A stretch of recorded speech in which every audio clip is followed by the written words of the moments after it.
timbang yang soleh, timbang yang pinter. Sehingga banyak ilmu itu ditemukan dari orang Bedui. Karena cara berpikir itu aneh. Kalau orang soleh, orang waras kan berpikirnya ada aneh, standar. Jadi orang Bedui itu aneh. Pernah suatu saat Rasulullah itu khutbah cerita kiamat. Wah, dahsyatnya kiamat kayak apa? Semua orang diam nangis semua. Orang Bedui enggak, lebih cerdas. Ini Nabi itu aneh. Cerita kiamat kalau udah ada tanggalnya ini gimana? Orang nangis semua karena dahsyatnya kiamat kayak gitu. Bumi dihancurkan, wus. Pantas sudah nangis dewi-dewi. Ya ono sing nangis pabrik banyune macam-macam ya.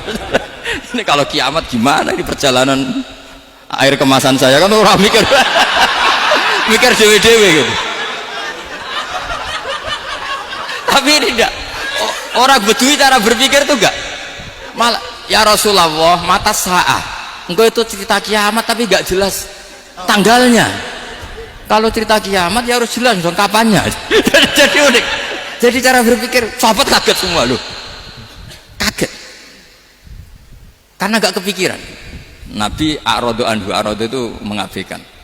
Banyak sahabat yang menganalisis lam yasma kan. Nabi memang nggak dengar sehingga mengabaikan. Ada yang analisis lagi sami'a wa kariha. Sebenarnya Nabi dengar cuma nggak berkenan karena tengah-tengahnya khutbah kok tanya. Tapi si Arabi ini cerdas, masuk akal kan? Misalnya mau pilihan presiden, orang mesti tanya kapan kan gitu. Ya kan? Mau ganti presiden atau ganti bupati, takarannya orang kan kapan? Kayak Mas Akom jadi wali ndak? Pertanyaannya kan kapan? Kalau jatuhnya kan sudah ya. Sehingga tanya mata sa'ah ya Rasulullah. Lama-lama Nabi diangen-angen, bener juga orang ini, saya cerita kiamat kok gak jelas kapannya. Ini Nabi menjawab. Tapi karena Nabi orang-orang yang sangat pinter, tanya balik, ma'atat talaha. Lalu kalau kamu berani tanya kiamat kapan, saya tanya balik, ya persiapan kamu apa? Jawabnya santai saja. Fa wallah ma'atatullaha kabira sholatin wala siyamin walakinni uhibbuka ya Rasulullah. Saya enggak menyediakan apa-apa, sholat saya biasa aja, maksudnya standar. Ya kira-kira 5 waktu pas. Ya jenis saya lah kira-kira gitu. Wala kabira siyamin, dan saya puasa ya standar saja pas. Walakinni uhibbuka ya Rasulullah. Tetapi saya mencintai engkau ya Rasulullah. Jawabannya Nabi apa? Almar'u ma'aman ahabba. Sebagian riwayat anta ma'aman ahbabta. Jadi hadis itu populer tuh barokahnya wong desa tadi. Andai kan dia punya etika, maka sowan dulu tanya 4 mata. Itu jadi hadis ahadi. Tapi barokahnya dia selonong di depan umum. Zaman Nabi khutbah itu jadi hadis mutawatir. Jadi kadang barang baik itu barokahnya orang yang enggak baik. Maksudnya su'ul adab. Tanya gitu kan su'ul. Tapi itu barokah. Akhirnya hadis itu mutawatir karena didengar ribuan sahabat yang mendengarkan khutbahnya Rasulullah. Tapi kalau hadis itu satu-satu kan khossoni bidzalika Rasulullah, khossoni bidzalika Rasul, itu nanti jadi hadis ahadi yang kualitasnya jauh di bawah hadis mutawatir. Jadi barokahnya orang su'ul adab itu ya ada. Karena Allah yang mendesain ini. Akhirnya kata sahabat, kata Anas bin Malik, mereka itu mangkelnya bukan main sama Arabi tadi karena tanya nggak sopan sama Rasulullah. Tapi setelah Nabi jawab almar'u ma'aman ahabba fama farihu bisyai'in farahahum bidzalika badal. Mereka tidak pernah senang dengan hadisnya Nabi sesenang riwayat almar'u ma'aman ahabba. Barokahnya Arabi Bedui. Makanya saya sebagai kiai ini Bedui saya tak pertahankan ila yaumil qiyamah. Karena umat ini pernah terbarokahi oleh orang apa? Bedui. Barokai suladab tadi. Jadi mohon ini supaya majelis ini kan majlisul iltorti Rasulullah, coba terlatihlah mengatakan Allah itu subjek, Allah itu al-fa'ilul mukhtar, Allah itu al-fa'ilul mukhtar, Allah itu yang menentukan alam ini. Dan Allah mensifati dirinya wa annahu huwa adhaka wa abka. Allah itu zat yang memberi orang itu bisa tertawa. Dan Allah juga yang memberikan orang itu bisa menangis. Mbok kayak apa kamu neror umat, wah amal nggak mesti diterima gini-gini. Ternyata neng majelis nangis ya, mulai guyu. Kadang guyu-guyune ngenyak tenane.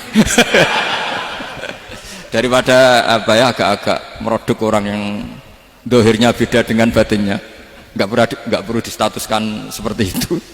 Ya sudah biasa saja. Jadi, nah, fi muqaddimihim, imam besar dalam manhaj ini namanya Abul Hasan apa?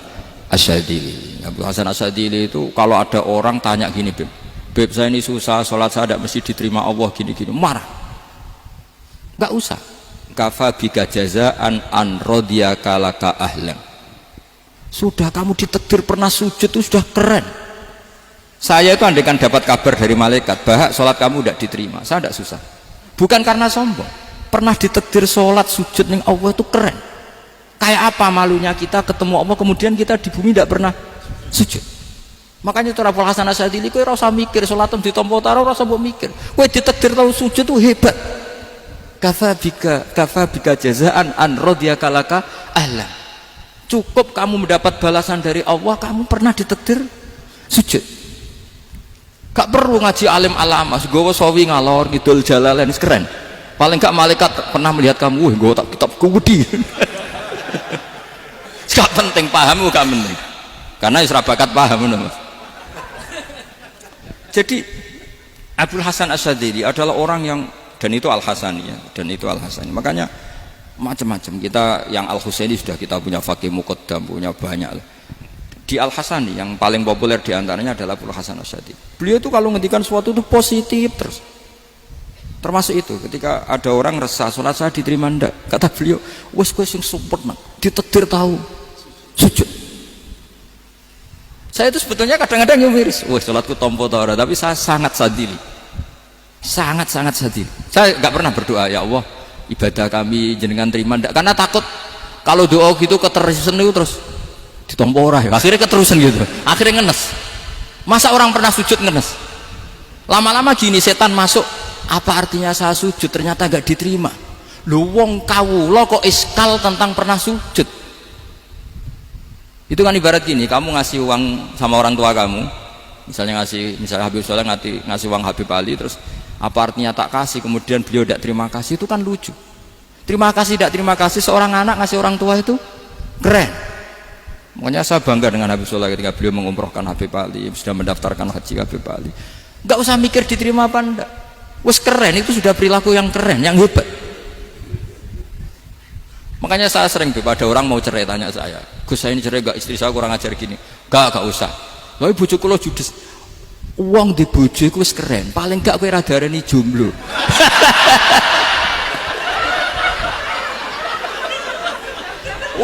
Diarani dudul ora enak.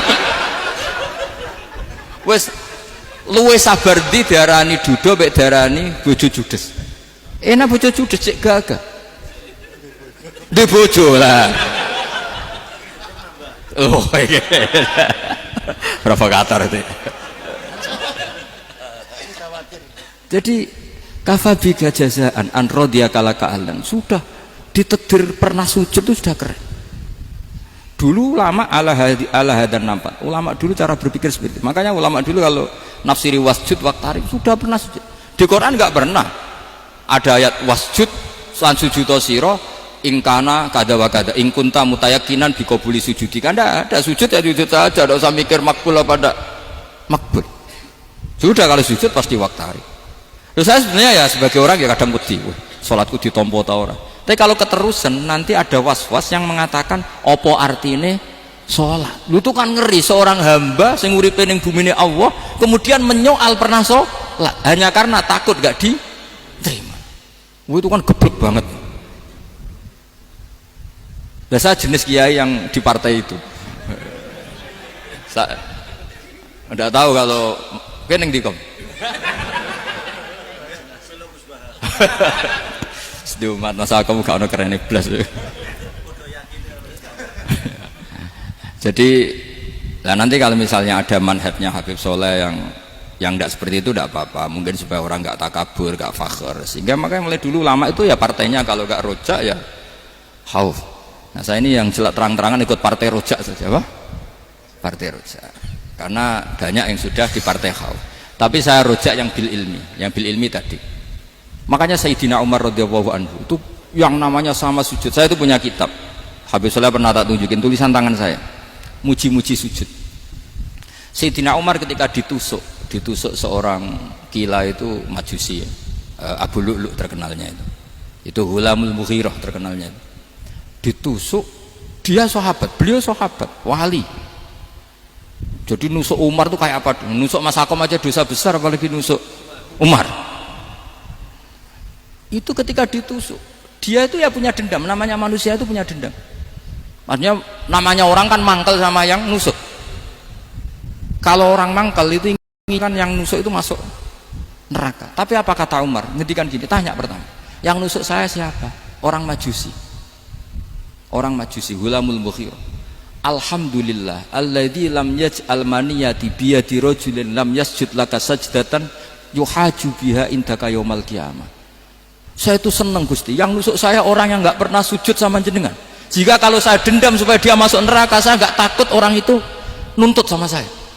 Tapi kalau dia pernah sujud, pernah sholat, kemudian dia masuk neraka karena nusuk saya, kemudian dia berargumentasi, saya pernah sujud ya Allah, kenapa engkau masukkan neraka? Saya tidak berani jawab ya Allah, saking hormatnya sama yang namanya sujud.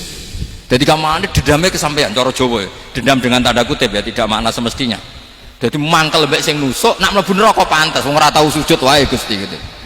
Tapi kalau pernah sujud, kemudian dia masuk neraka karena saya, bisa yuhajuni biha yaumal qiyamah. Jadi kayak apa sujud? Saya apa? Nabi itu kalau muji sujud sampai ngitkan wa hatta takuna sajdatul wahidatu khairan minad dunya wa ma fiha. Nanti kalau kamu di akhirat ketemu Allah, kenangan terbaik kita apa? Di dunia pernah sujud. Keren aja. Cara ning pondok wis tau bayar seharian lho. Cara sowan kiai tau ngampopi Mas. Wis go jajan. Nah tapi kadang setan itu masuk tadi. Apa artinya sujud gak mesti ditompo, apa artinya sowan Habib ngaturi ra mesti ditompo, ngaturi kiai. Akhirnya ada ketakutan. Nah kalau ketakutan ini berlebihan lama-lama, ma faidatus sujud. Wah itu sudah buruk sekali, wong hamba kok tanya ma faidatus sujud. Lah ini di pentingnya mazhab-mazhab Syadzili. Jadi saya ngaji agak-agak uraan wa amdan. Kalau ini watak sudah, bukan. Jadi uraan itu ada dua, ada yang amdan bismil ilm, ilmunya banyak terus milih manhaj. Insya Allah saya partai itu. Ada yang uraan bakat Mas. Ada ya? Ada apa banyak? Nah sebetulnya khauf juga gitu Bim. Ada khauf itu karena ilm. Ada Habib alim alama atau kiai alim alama, dia tahu masyarakat kalau ngikuti Gus Bak nanti jadi fakhr, kurang tawaduk, terus dia milih partai khauf. Lah yang buruk itu ada kiai yang milih khauf pancen dari awalnya sati cilik. Jenisnya wis sati. Jadi sebenarnya dia tidak cukup ilmunya nerangkan khauf, cuma jenisnya wis sati cilik. Wong ning omah lawang dikunci, ono gludak-gludak, ono hantu putih. Jadi ya sama, yang bawa rojak bisa bawaan dablek, yang bawa khauf bisa saja bawaan ati cilik. Nah kita ingin yang bawa rojak ya bismil ilm, yang bawa khauf juga bismil ilm. Ya ono teh Mas, wong sing ati gede, pegawene dua blek, tapi enggak bawaan rojak, memang bawaan dablek. Ada yang ati cilik tapi bawaan khauf. Jadi mengatakan khauf tapi sebetulnya bawaan ati cilik. Nah kita inginnya ndak, kalau rojak ya bismillah kayak Abdul Hasan Asyadzili, kalau yang kampanye khauf kayak Sayyid Abdul Haddad bawaan apa? Ilm. Sehingga kita ini Qul inni ala bayyinatin mir rabbi, semua itu berdasar ilmu sing jelas welo-welo. Makanya semua nabi memaklumatkan apa? Qul inni ala bayyinatin mir rabbi. Jadi semua ilmu syaratnya apa? Bayyinah. Bayyinah itu kebenaran ilmiah sing jelas welo-welo. Makanya itu yang disebut Allah Subhanahu wa taala mensifati kekasihnya yaitu Nabi Muhammad sallallahu alaihi wasallam, lam yakunil ladzina kafaru min ahlil kitabi wal musyrikina munfakkina hatta ta'tiyahumul bayyinah rasulun minallah yatslu suhufam mutahhar. Niku Kanjeng Nabi saking cerdase meneh tek wong Islam, wong musyrik, wong kafir ngerti logika yang dibangun Nabi saja kuat infikak dari kemusyrikannya. Makanya disebut munfakin. Orang-orang musyrik, orang-orang kafir tidak munfakin, tidak tercerabut dari akar akidahnya hatta ta'tiyahumul bayyinah. Itu siapa? Rasulun minallah yatslu suhufam mutahhar. Masyhur itu debatnya Nabi dengan orang-orang musyrik. Mereka bilang, ya Muhammad, kita ini urusannya banyak, kasusnya banyak, lalu anda mengajarkan ke Tuhan satu, masa urusan banyak cukup Tuhan satu? Itu gak fair Muhammad. Aja'alal alihata ilaha wahida inna hadha la syai'un ujab. Urusan kita banyak, masyakil kita banyak, muskilah kita banyak, kalau Tuhannya satu gak cukup Muhammad.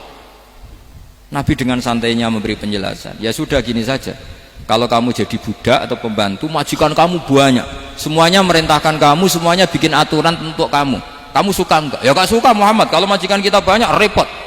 Ya sudah, Tuhan kamu itu majikan kamu, kalau banyak perintahnya beda-beda kamu pusing. Ya udah mat, Tuhannya satu aja mat. Karena Nabi bayina, orang itu bisa dibalik-balik pikirannya. Dan makanya disebut dorobawahu masalah rojulan fihi syuraka'u mutasyakisuna wa rojulan salamal lirojul hal astawiyani masalah alhamdulillah. Jadi Nabi itu kalau adu argumentasi itu luar biasa. Jadi segampang itu Nabi memberi apa? Argumentasi. Karena beliau adalah al-hujjatul balighah. Jadi Nabi itu gak pernah kalah. Pernah Nabi debat sama orang Yahudi, Muhammad, saya ini turunan Ibrahim, kita ini Israel ya, kita tahu Israel adalah turunan Nabi. Israel nama lain dari Yakub, Yakub bin Ishak bin Ibrahim. Padahal Yakub ini punya anak namanya Yahuda, makanya Yahuda bin Yakub bin Ishak bin. Kita ini yang mirip Ibrahim, bukan kamu.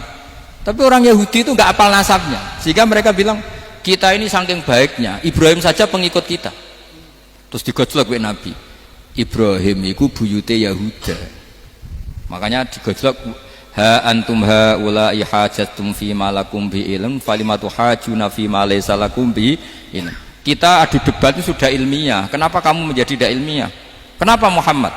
Terus Allah menurunkan wa ma unzilatit taurat wal injilu illa min ba'di afala ta'qilun. Artinya gini, kalau Ibrahim dikatakan Ibrahim Yahudiyah, itu sama dengan saya berkali-kali podo karo sampean misalnya ngendikan Mbah Zubair itu pengagumnya Gus Roji misalnya. Padahal Gus Roji bin Ubab bin Maimun bin Zubair, misalnya Gus Roji bin Kiai Haji Ubab bin Kiai Haji Maimun bin Kiai Haji Zubair. Nah Ibrahim itu kan Yahuda bin Yakub bin Ishak bin Ibrahim. Terus mereka bilang Ibrahim itu pengikut Yahudi. Itu kan kebalik-balik. Kayak Habib Hasan itu pengagum Habib Soleh. Kan Habib Hasan rohnya ini gimana, ini sih mbahnya kok dianggap. Nah sehingga orang Yahudi ketika Nabi berdebat beda dengan Nabi Muhammad SAW. Ketika ditanya kenapa kamu yakin agama tauhid, millata abi, karena ini agama nenek moyang saya, millata abikum apa? Ibrahim. Jadi jelas akhirnya orang Yahudi ngerti. Ya kan sama dengan mengatakan tadi Pak Karno itu pengagum Puan Maharani, kan aneh nggak kalimat itu. Mbah Hasyim Asy'ari itu pengagum Gus Dur, gak lucu itu debat. Jadi Nabi itu orang yang bayinah itu kalau menerangkan kebenaran itu bahkan orang kafir pun bisa infikak, bisa munfakin, tercerabut dari akar kekafiran. Nabi itu mudah sekali merubah logika. Makanya di Quran sering ada kata aro'aitum, karena memang tadi. Nah saya mohon apapun pilihan anda rojak kayak Abdul Hasan Asyadili tadi, ketika orang resah sujudnya diterima apa enggak, sholatnya diterima apa enggak, beliau bisa berargumentasi betapa pentingnya sujud. Wes sajong kowe iku kawula, tahu sujud iku keren. Saman bayangkan betapa malunya kita kalau kita ketemu Allah kemudian di dunia enggak pernah. Lho paribasane kula mlebu swarga lah iku isin. Mlebu swarga tapi ning donya ora tahu. Isin. Sama seperti kowe di guru saurip-uripmu ora tahu salam templek wis. Kira-kira seperti meskipun salam templek ora penting. Ya ora penting to, misalnya soleh salam templek 50.000 duwe wis akeh ngono kan. Nama sakom penting kudu rokok. Itu bukan nilainya kok, betapa malunya kita. Saya dulu mau sarang, andai kan tidak pernah khidmah sama iya malu tenan sebagai apa? Santri. Makanya Sayyidina Umar ketika beliau dibunuh orang, itu pertanyaan pertama, dia pernah sujud enggak? Enggak pernah. Andai kan dia pernah sujud, maka saya tidak berani masukkan dia masuk neraka. Takutnya dia protes sama Allah, ya Allah saya pernah sujud, kenapa harus di neraka? Atau Umar ditanya Allah gini, Umar, kue ridho wong sing tahu nyembah aku kemudian dia di neraka? Kayak apa? Jadi makanya Umar ketika wafat ketika alhamdulillah alladzi lam yaj'al maniyati biyadi rajulin lam yasjud laka sajda.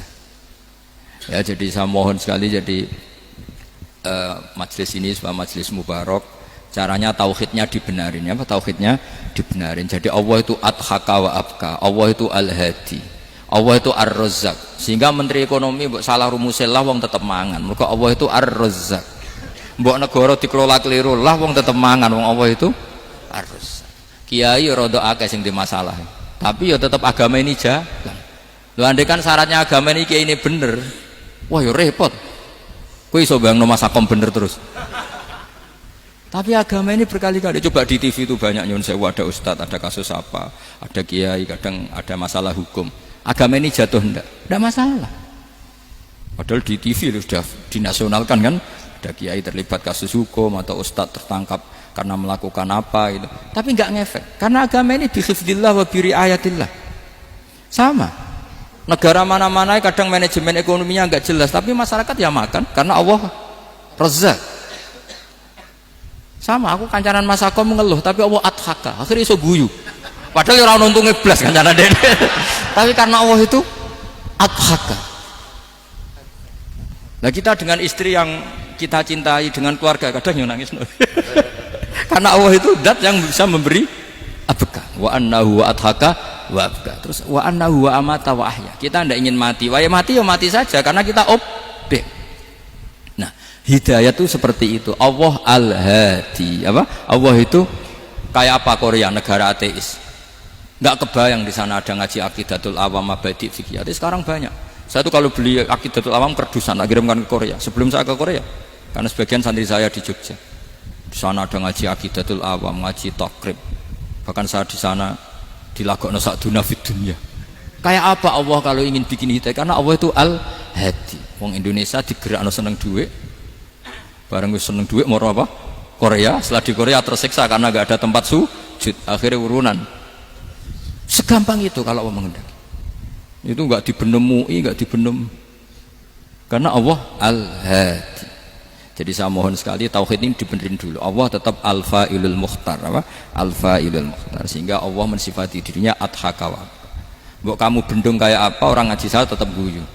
Sekarang iso mbuli saya, oh Gus Bab ngaji tidak guyu. Allah yang memberikan guyu kamu itu.